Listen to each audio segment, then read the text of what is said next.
I think part of the reason we survived is that we don't take any shit from anybody.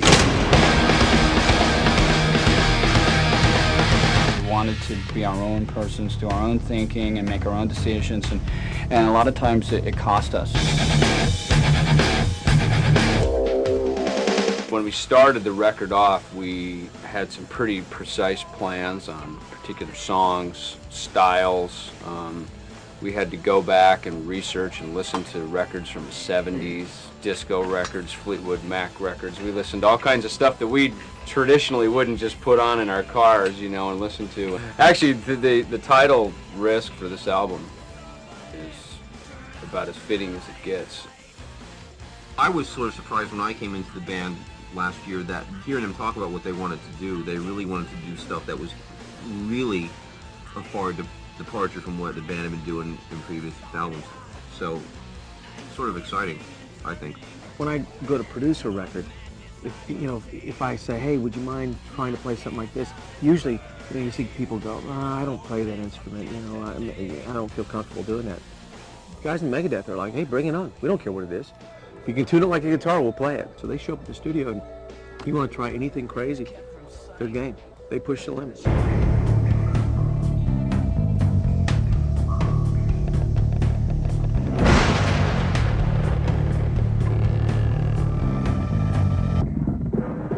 Right now, you see the majority of the metal bands went the way of death and black metal and doing the rah, rah, and it sounds like the Cookie Monster's their front man.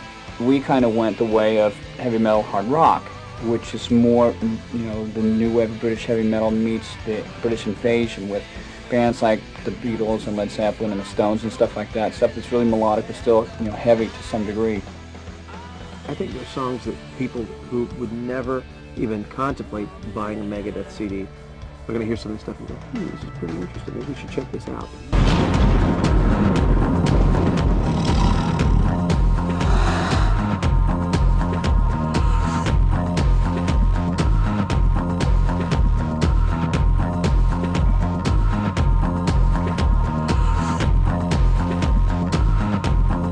I appreciate being able to put a very unrealistic, ironic twist onto words, because neology is something that, for me, is inspiring.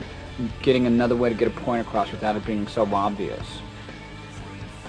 When I stepped in, we started an idea that Dave was going to be a singer now, and the process was, it was interesting. It wasn't. I can't say it wasn't painful. Dave is the kind of guy. He walks into the studio and you say, Dave, you gonna warm up your voice? And Dave looked at me like, what? Huh? I said, you're gonna warm up, do some vocal exercises. He grabbed a waistband and he went, okay, I'm ready. And that was it.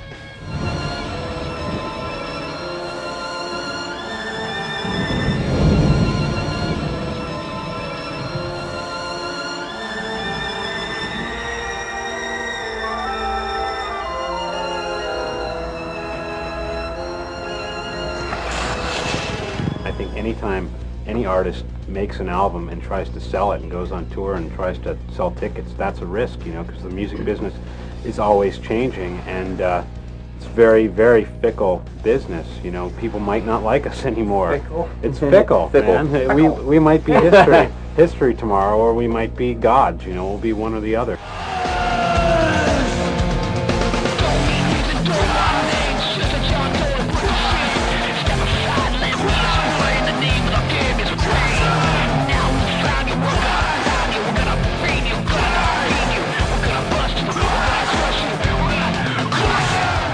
I see them as a band that just continues to push boundaries.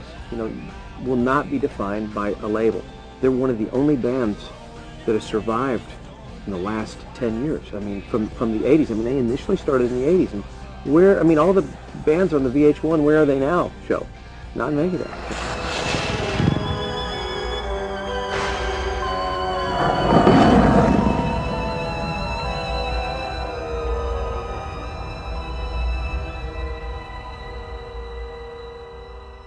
I don't think we're trying to suggest that anybody lash out at things instead of look inward to find out what the real problems are with themselves.